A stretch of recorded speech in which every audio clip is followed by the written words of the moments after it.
그 일부에서도 말씀드렸는데요. 지금 그 노래 있죠? 그 아시는 분? 다 아시죠? 예, 되게 유명한 노래잖아요. 제가 처음 여기 저기 2013년도 왔을 때 우리 이남금 선생님이 집사님이 선생님이란다. 선생님이죠, 맞아. 이남금 집사님이 이제 그 일본어를 어떤 드라마를 보래요. 그 드라마가 가장 표준 일본어이기 때문에 그게 보쿠노 이키루 미치라는 드라마였어요. 굉장히 내용이 좋아요. 여러분 한번 꼭 보세요. 그 일본어를 배우려고 보려고 봤는데 일본어는커녕 내용이 너무 좋아가지고 이게 도대체 크리스찬이 썼나 할 정도로 그런 어떤 감동을 너무 받았어요. 근데 거기에 그 주제곡이 그 노래였어요. 그러니까 매번 듣고 그래서 저는 스마프도 더 잘 알게 되고, 그래서 기무라 타쿠야도 개인적으로 좋아하게 되고 이제 그랬는데 이 노래가 참 좋더라고요. 그래서 내가 한때는 어떻게 이런 가사를 쓸까? 이게 사람 안에서 나오는 자연스러운 반응인가? 일본이 가지고 있는 정서인가? 좀 고민이 있었어요. 그래서 근데 왜 예수님을 안 믿지? 이런 생각들. 아니 내용 자체는 다 성경적인 내용. 우리가 지금 성경에서 얘기하는 그 얘기를 다 노래로 불러서 엄청난 인기를 끌고 있는데 이게 그때 참 여러 생각을 하게 됐어요. 근데 이번에 준비하면서 우리 유진 자매가 목사님 이 노래를 좀 하고 싶다. 근데 이 곡을 딱 가져오길래 제가 그래 해라. 해요. 그거 좋지. 근데 그쪽에는 다 안 믿는 분들이시고 그분들하고 이렇게 교감을 가질 만한 곡을 찾으려니까 그 곡이 딱 맞았어요. 그리고 아까 말한 그 우리가 일부에서 자주 불렀던 하나, 그 하나 뭔가요? 그 곡도 지금 되게 유명한데 그렇게 해서 두 곡이 굉장히 이번 그 선교의 활동의 이 흐름을 잡았던 어떤 그 내용이 아니었나 싶어요.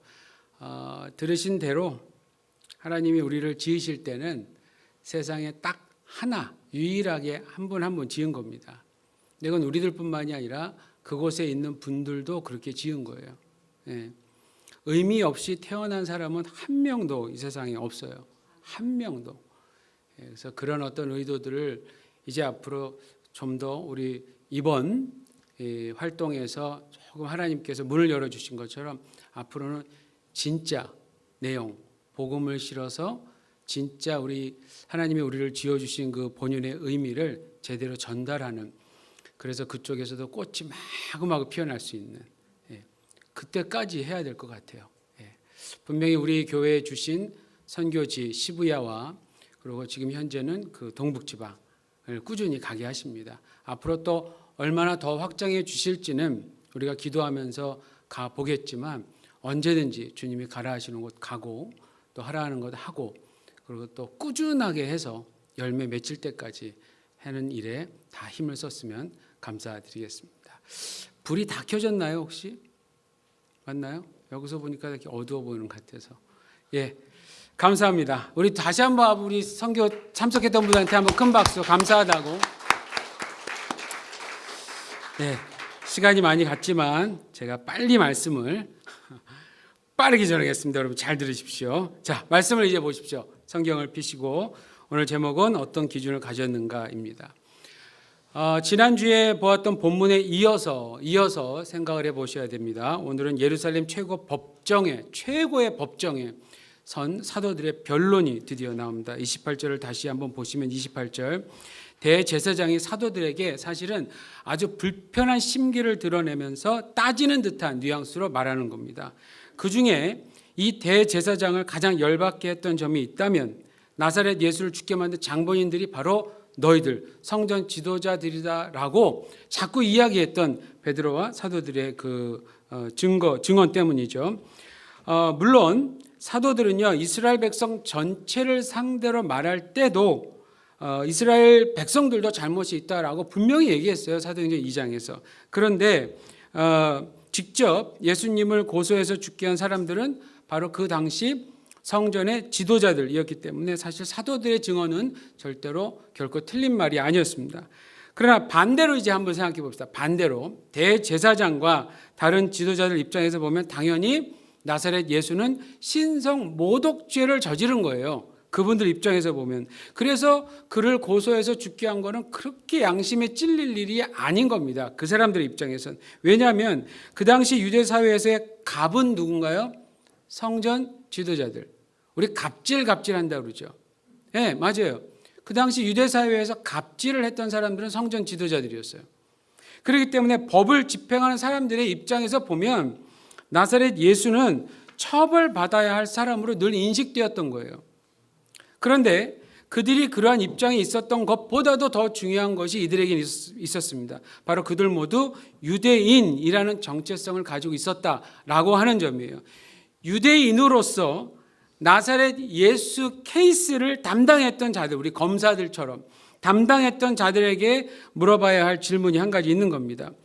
나사렛 예수를 죽인 그 자체보다 왜 그를 꼭 죽였어야만 했는가 하는 질문입니다. 물론 여러분, 예수님은 이 땅에 죽으시기 위해서, 1차적으로는 죽기 위해서 오셨어요. 우리를 위해서, 우리 죄를 위해서. 자, 그렇기 때문에 지금 제가 말씀드리는 거는 뭐냐면 예수님의 십자가 죽음 자체에 대한 내용을 말씀드리려는 것이 아니라, 그건 상관없이 본문에 등장하는 성전 지도자들에 대해서 계속해서 좀 생각해 보려고 하는 겁니다. 도대체 그들은 어떠한 근거로 나사렛 예수를 죽였는가? 즉 어떠한 정당한 법적 논리와 증거로 그를 죽여야만 했던가 하는 질문입니다. 누누이 말씀드립니다만 그들은 자신들이 옳았다고 믿고 있었던 사람들이에요. 자신들의 법으로 보니까 나사렛 예수에게는 신성 모독죄라고 하는 그런 죄목을 판결할 수 있었기 때문에 그럽니다. 그런데 결과적으로 그들이 그토록 기다려왔던 메시아를 죽이게 된 겁니다. 그들이 그러한 판결을 내렸던 근거란 무엇이었으며 과연 정말 충분했던가 하는 질문을 이 부분에서 던져보게 돼요. 유대인들로서 그들이 가지고 있었던 법적 근거란, 물론 시간이 지나면서 다른 여러 가지 규칙들이 세워졌겠지만 당연히 구약 성경이었습니다. 우리도 가지고 있는 구약 성경. 여러분, 구약 성경은 인간이 만든 책이 아닙니다. 절대로. 예를 들어서 유대의 똑똑한 랍비들이 모여서 집대성한 그런 어떤 헌법책이 아니에요. 창조자 하나님께서 유일하게 아브라함의 후손들에게 직접 계시하셔서 기록하게 하신 하나님의 말씀이에요. 그러니까 그토록 유일하고도 독특한 근거를 가지고 있었음에도 불구하고 예수님과 사도들 당시의 유대 종교 지도자들은 그 근거를 제대로 활용하지 못하고 있었습니다. 자신들이 가지고 있었던 성경과 자신들이 관리했던 성전의 의미를 제대로 이해했다면 이렇게 집단적으로 나사렛 예수와 그분의 제자들까지 박해하지는 못했을 거예요. 그들은 하나님의 말씀에 가장 가까이 있는 특권을 가졌음에도 불구하고 영적으로는 가장 멀리 떨어져 있는, 그야말로 너무나도 아이러니한 모습을 보여준 인물들이었습니다. 인간의 눈으로 볼 때는 당연히 사두개인과 바리새인이 갑으로 보였겠지만, 근데 여러분, 이것을 기억해야 됩니다. 실상 지금 우리가 보고 있는 사도행전은 사도들을 진정한 갑으로 보여주고 있다 하는 점을 여러분 꼭 기억하셔야 됩니다. 지금까지 우리가 본 것처럼 사도들이 증언하고 있는 내용 때문에 성전 지도자들의 죄가 낱낱이 드러나고 있었기 때문에 그래요. 자, 그런 상황에서 이제 대제사장의 질문을 받는 베드로와 사도들이 결정적인 한마디를 해요. 그게 29절입니다. 여러분, 우리 29절 다 같이 한번 크게 읽어봅시다. 29절. 자, 성경 보고 시작. 베드로와 사도들이 대답하여 가로되 사람보다 하나님을 순종한 것이 마땅하니라. 아멘. 이 말씀은 여러 군데 사실 많이 나와요. 그렇죠? 사도들이 한 이 말은요, 고대 그리스어로 볼 때 이런 뉘앙스가 있다고 그래요. 의무적인 강제성. 그러니까 타협하거나 선택할 여지가 없다라는 거예요. 이 말의 이 느낌에.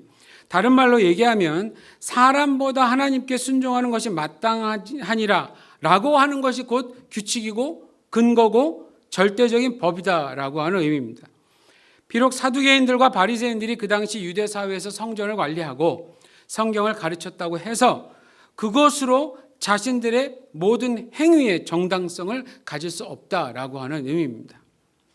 그렇기 때문에 누가 무엇을 했든지 간에 하나님의 백성으로서, 이게 중요합니다. 하나님의 백성으로서 최종적으로 가져야 하는 마지막 단계, 그것이 하나님의 결정인가 아닌가 하는 것을 파악하는 것입니다. 파악하는 거. 여러분 끝까지 기도해 놓고 기다렸다가 막판에 가서 내 뜻대로 하는 경우가 있었어요, 없었어요?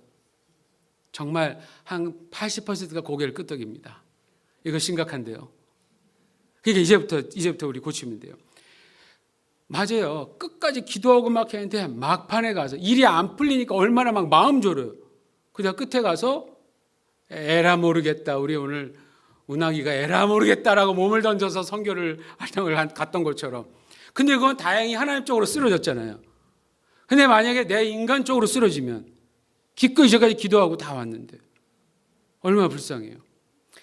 정말 중요한 거예요. 그것이 하나님의 결정인가 아닌가를 끝까지 보면서 파악하는 겁니다.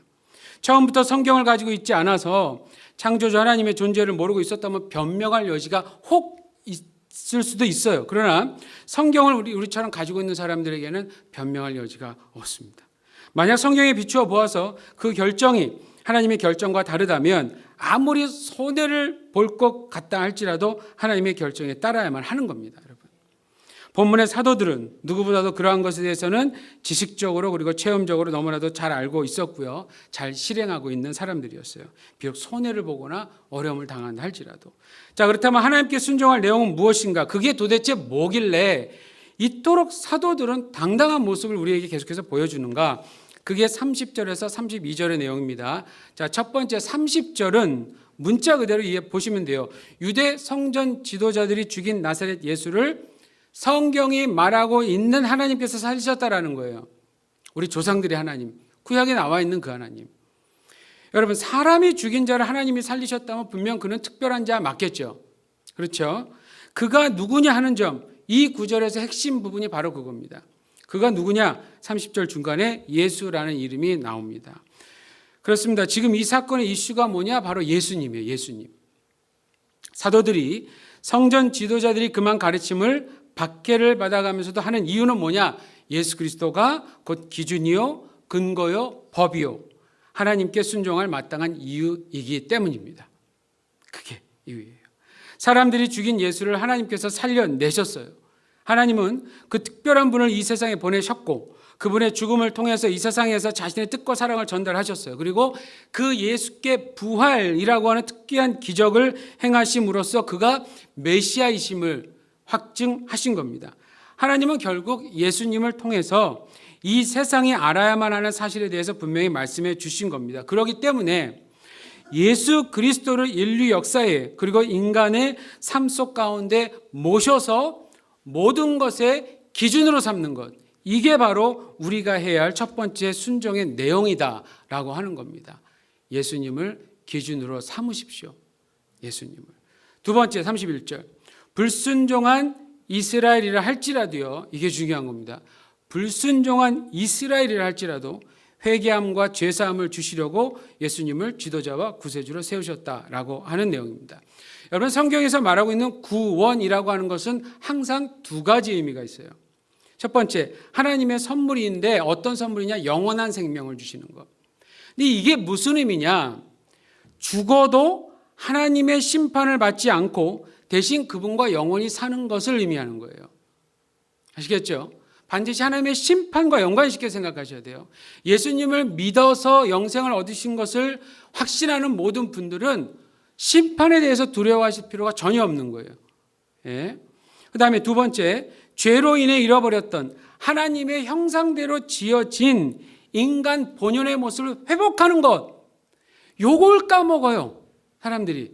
이걸 많이 얘기를 안 하니까. 근데 정말이에요. 하나님의 형상대로 우리가 지어졌잖아요. 그래서 오늘도 그 노래 속에 보면 나는 세상에 단 하나예요, 둘이에요? 제가 쌍둥이라고 2명인가요? 그런 기분 나쁜 소리 하지 마세요. 저랑 제 쌍둥이 형이랑 보면 되게 닮았어요. 지난번에 한번 여기 가서 설교를 하는데 제가 뒤에서 들었거든요. 보았거든요. 내가 서 있는 줄 알았어요. 오래간만에 보는데. 아니, 이게 보면 달라요. 저보다 훨씬 말라갖고 제가 훨씬 잘생겼어요. 근데 왜 웃어요? 지금 기분 나쁘네. 근데 가만 보면 볼수록 내가 말하는 것 같고 내가 있는 것 같고 막 그래요. 근데 그러고 있어. 하여튼 그랬어요. 그래서 그가 내가 아니라는 얘기예요. 세상의 영길이는 오직 하나야. 여러분도 마찬가지예요. 근데 그 하나를 질 때 하나님은 어떻게 졌냐? 자신의 형상대로 지었다면 우리를 만들어준 분을 닮은 거예요. 지금 기대치 않은 제 셋째가 한국에 왔잖아요. 근데 사람들이 보신 분들은 다 뭐라 하냐면 이렇게 보면서 저를 꼭 이렇게 보면서 완전 목사님이네, 완전 목사님. 그럼 누군 닮겠어요, 여러분? 그게 닮은 거예요. 앞으로 이제 가면 제가 이 목을 간지러서 긁을 때 여러분들 좀 알아두세요. 여러분 이렇게 긁으면 상처가 심하게 나요. 이렇게 긁으면. 그거 아세요? 반대로 긁으세요, 반대로. 네? 이렇게. 근데 난 이걸 우리 경인이한테 가르쳐 준 적이 없어요. 우리 경인이한테. 근데 경인이가 어느 날 이렇게 긁어요. 여러분 희한하게요. 별걸 다 닮아요. 자식들이. 저는 머리 뒤에 이렇게 하는 걸 좋아하거든요. 우리 경인이가, 태희가. 애들이 다 발을 꼬고 앉던지 뭐 이런 걸 누가 가르쳐줘요? 안 가르쳐요. 다 배운다니까요. 여러분 우리를 지으신 하나님이 지을 때 창세기 1장에서 우리의 형상대로 짓자 이렇게 얘기하셨어요. 그럼 우리 안에 하나님의 형상이 있다는 거예요. 그게 뭔지 인류가 잃어버렸어요. 죄 때문에. 없어졌다고 얘기하기는 힘들어요. 그게. 사실은 잃어버린 거예요. 하나님이 근데 그것을 우리 가운데 구원이라는 거는 그걸 형상을 회복시키는 거예요. 그거 잊어버리면 안 되잖아요. 하나님이 주신 건데. 하나님이 줬을 때는 목적이 있어서 줬기 때문에 내가 잘못했거나 얘한테 내가 괜히 이거 넣어준 걸 손해봤다 그러고 그걸 지운 게 아니라는 거예요. 이스라엘이 죄를 지었다 할지라도 여전히 하나님 마음이 이스라엘에게 여전히 구원해 주실 구세주를 여전히 계획대로 그 땅에 보내셨다니까요. 그런 거예요. 그래서 하나님의 구원은 인간의 내세와 현세에 있어 모두 영향을 끼치게 되어 있는 거예요. 그런데 그런 하나님의 선물을 받고 누리려면 뭐가 필요하냐? 자신의 죄인이다라고 하는 솔직함, 그리고 그 사실에 대해서 하나님께 용서를 구하는 겸손한 자세, 이 두 가지가 가장 먼저 필요해요. 근데 그 일을 이루어 주시는 분이 누구냐? 예수 그리스도이시다라는 겁니다. 회개와 죄사함, 죄를 사하여 주시는 권세를 가지신 분, 그분이 바로 예수 그리스도이시다. 왜냐하면 인간에 의해서 죽임을 당한 예수님은 그를 보내신 아버지 하나님에 의해서 다시 살아나셨고 곧바로 원래의 위치, 성자 하나님의 위치로 복귀하셨기 때문입니다. 그러한 분에게 있는 권한이 뭡니까? 31절에 나온 표현처럼 임금과 구주예요. 왕의 왕. 왕과 하나님 나라의 왕으로서, 그리고 구원을 주시는 주님으로서 자신을 믿고 의지하는 누구에게든지 하나님의 선물인 구원을 주신다는 겁니다. 그런데 그 구원을 얻기 위한 첫 번째 단계가 뭐냐? 회개하는 거고요. 그 결과 주어지는 것이 죄 사함인데, 그런데 예수님이 어떠한 분이시고 그분이 어떠한 말씀을 가르쳤는지에 대해서 신중히 듣고 제대로 말씀을 보면서 묵상하기만 하면 가장 먼저 깨닫게 되어 있는 게 뭐냐? 누가 가르쳐 주지 않아도 자신 안에 잠재되어 있는 죄성을 발견하는 거예요. 그럼 왜 안 되느냐? 진지하게 안 듣고 안 받기 때문에 그래요. 관심이 없었기 때문에. 우리 예수님 믿어지기 전에 한번 생각을 해보세요. 그때 뭐가 관심이 있었어요? 없었지. 그렇죠? 근데 계속 들려오는 복음에 점점 귀를 열고 마음 열고 어느 순간 쿵 하고 들어오는 거잖아요. 복음은 힘이에요, 여러분. 복음은. 그래서 가장 먼저 깨닫는 게 뭐냐면 죄성. 그 거룩하시는 분을 맞이하려고 그러는데 난 너무 더러운 거예요.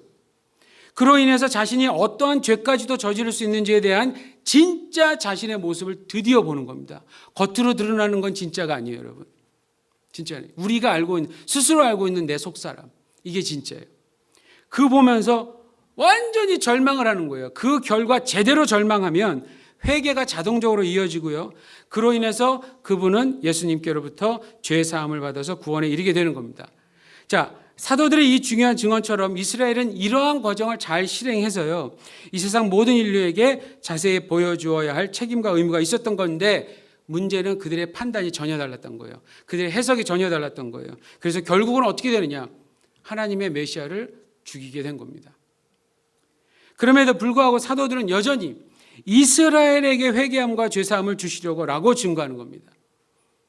예수님도 십자가에서 돌아가시기 전에 아버지여 저들을 용서하여 주시옵소서. 저들은 지금 자기들이 하는 일이 뭔지를 모릅니다. 몰라서 그러니까 용서해 주십시오라고 그렇게 기도하셨어요. 마찬가지로 자신에게 원수 되었던 사람들에게도 여전히 하나님의 사랑을 전하고 있는 사도들의 복음을 성전 지도자들은 듣고 순종했어야만 했었습니다. 이스라엘은 바로 그 순간에라도 나사렛 예수에 대한 일들을 자신들이 가지고 있었던 구약 성경에 비추어서 재검토를 했었어야만 했어요. 근데 그걸 안 했습니다. 그걸 안 했었어요. 자, 마지막 세 번째 내용 32절.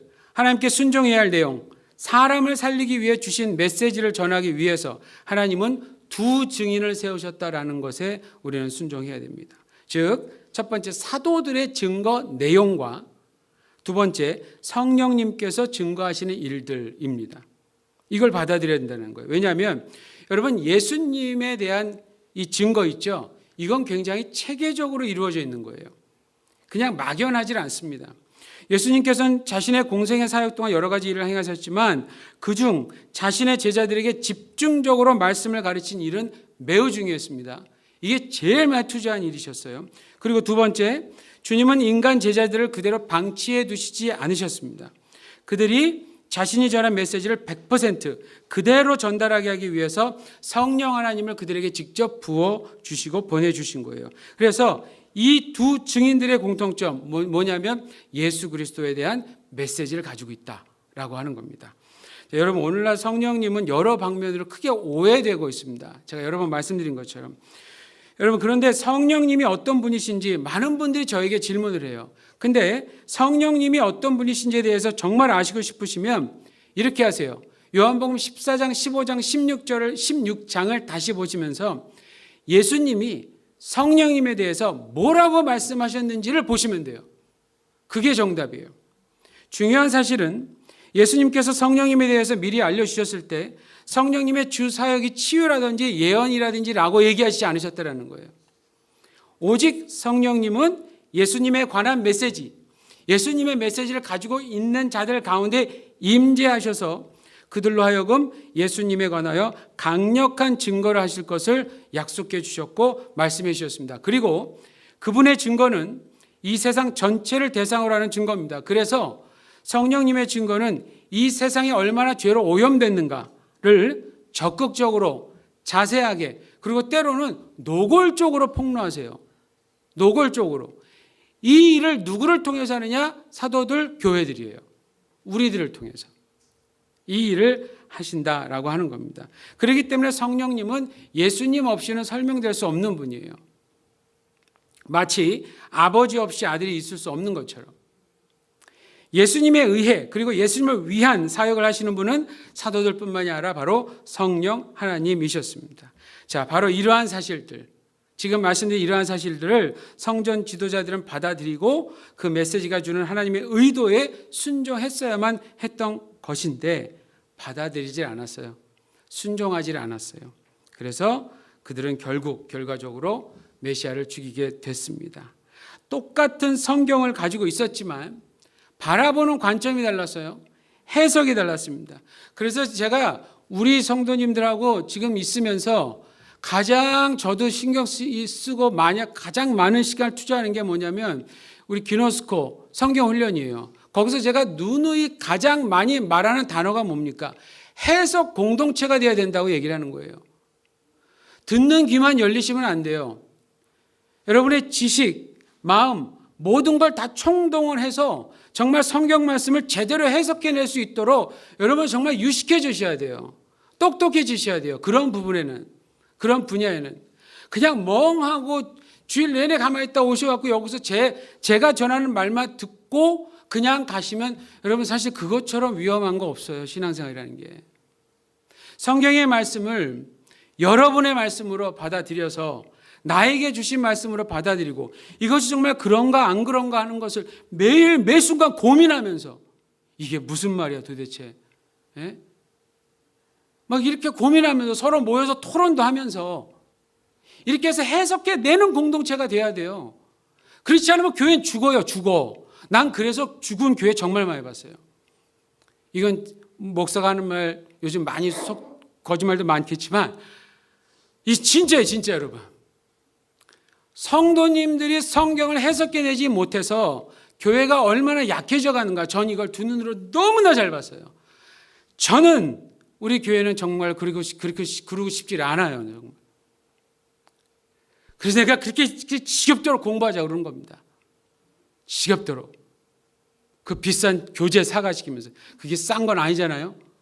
솔직히 2,500엔 수업료 내 가면서 또 막 출석 체크하고 왜 안 옵니까?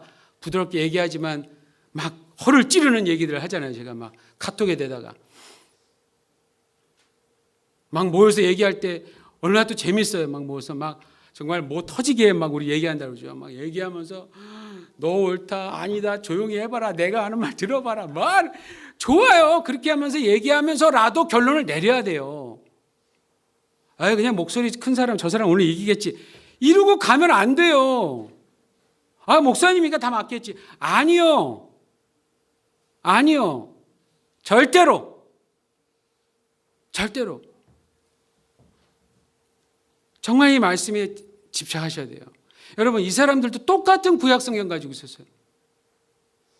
엄청 오랫동안 그 구약성경 얼마나 유대인들이 잘 관리했는지, 유대인들이 우린 유대인들한테 땡큐 해야 돼요. 그분들이 잘 보존해놓은 것 때문에 우리가 구약성경을 그대로 가지고 있는 거예요. 너무나 잘 보존했어요. 그토록 훌륭했던 사람들이요. 근데 해석은 잘못했어요. 그래서 어떻게 됐나요? 지금도 메시아를 기다려요. 예수님이 메시아라고 가서 얘기해 보세요. 여러분, 맞습니다. 그것이 그런가 아니한가 가서 한번 해보세요. 정말 그래요. 와, 괜히 정말 신실한 유대인 만나서 그런 말 하면 정말 싸웁니다. 돌을 던져요. 그 정도로 아직도, 이거 보세요. 자기들의 해석에 집착해갖고 사람을 어떻게 만들었나요? 화평과 사랑과 샬롬을 전해야 될 사람들이 우리만 구원받는다. 이 아집이 느는 거예요. 아집이. 이게 어떻게 좋은 복음의 소식입니까? 우리에게 주신 사랑을 여러분들도 가져야 됩니다 하고 그냥 목숨을 다해서 주는 거, 이게 사랑 아니에요, 이게? 근데 이분들의 이 말씀의 방향대로 해석을 해버리면 그렇게 사람들이 안 된다니까요. 굉장히 잘못했어요. 바라보는 관점이 너무나 틀렸어요. 원래부터 지식이 없었던 사람들이 아닙니다. 여러분, 그 당시에는 존경받기까지 했었던 유대 사회의 교사들이었어요. 사두개인들도 있었죠. 바리새인도 있었습니다. 성경에 잘 안 나오지만 에세네파라는 파도 있었고요. 가끔 나오지만 열심당원들이 있었어요. 근데 이 사람들이 유대 사회의 그 당시 여러 그룹들인데 나름대로 성경을 가지고 열심히 해석했던 사람들이에요. 근데 다 틀려. 근데 공통점이 뭔지 아세요? 이 대표적인 네 그룹의 공통점, 눈앞에서 메시아를 놓친 거예요, 여러분. 눈앞에서 메시아를 놓친 거예요. 그리고 사도들과 성령께서 그토록 열심히 자세히 지금도 증거하시는데도 여전히 놓치고 있었다라는 점. 여러분, 성경의 해석 결론입니다. 언제나 기준에 비추어 해석해야 됩니다. 그럼 기준은 뭡니까? 기준은 하나예요. 예수 그리스도. 구약을 해석해도 우리는 예수님이 뭐라 얘기하셨나? 신약을 해석해도 예수님은 어떻게 하셨나? 이 예수 그리스도를 기준을 가지고 성경을 해석해야 됩니다. 그렇지 않으면 이상한 방향으로 나와요. 성경이 아무리 두꺼워도요, 아무리 오래된 역사에 대한 기록을 해두었어도 예수님께서 바라보신 대로의 관점으로 이해하지 않으시면 절대로 성경을 통한 전능하신 하나님의 의도를 알 수 없습니다. 혹시 우리는 내가 생각하는 대로, 내가 바라는 대로, 내가 처한 상황 가운데에서 성경을 해석하고 있지는 않은가? 여러분, 우리는 좀 점검을 해봐야 됩니다. 성경이 말하는 대로 살아야 하는 게 맞습니다. 성경이 가라는 대로 가고 하라는 대로 하는 게 맞아요. 근데 문제는 그 성경을 어떠한 방식으로 이해해야 하는가 하는 거예요. 절대적 기준, 인간의 생명을 좌지우지하시는 분, 절대자 예수 그리스도를 기준으로 삼지 않으시면 우리 역시 언젠가 큰 사고를 칠 수 있습니다. 하나님의 말씀을 가졌고 하나님의 성전에서 높은 자리를 차지하고 있었던 자들이 결국 거짓 교사로 판명 났던 것처럼 예수 그리스도 절대적 기준을 마음에 두시고 살아가시길 바랍니다. 그렇게만 하시면 성령님은 성경, 하나님의 말씀을 통해서 우리들의 삶을 풍성히 그리고 담대하게 인도해 주십니다. 아멘이십니까? 기도하겠습니다. 전능하신 주님, 오늘도 우리들에게 성경 말씀을 통해 어떤 기준으로 살아야 하는지 가르쳐 주셔서 감사드립니다. 예수님을 믿는 저희들로서 예수님을 기준으로 삼아 살아가야 한다는 것을 잘 알고 있지만 과연 정말 그렇게 살아가고 있는지 스스로 점검해 보기를 원합니다. 무엇을 생각하든지 무엇을 하든지 오직 우리의 주이신 예수 그리스도를 기준으로 삼아 아버지 하나님께서 원하시는 대로 순종하며 살아가도록 도와주시옵소서. 성령께서 우리로 그렇게 살아가도록 인도하여 주시옵소서. 예수님 이름으로 기도하옵나이다. 아멘. 다 자리에서 일어나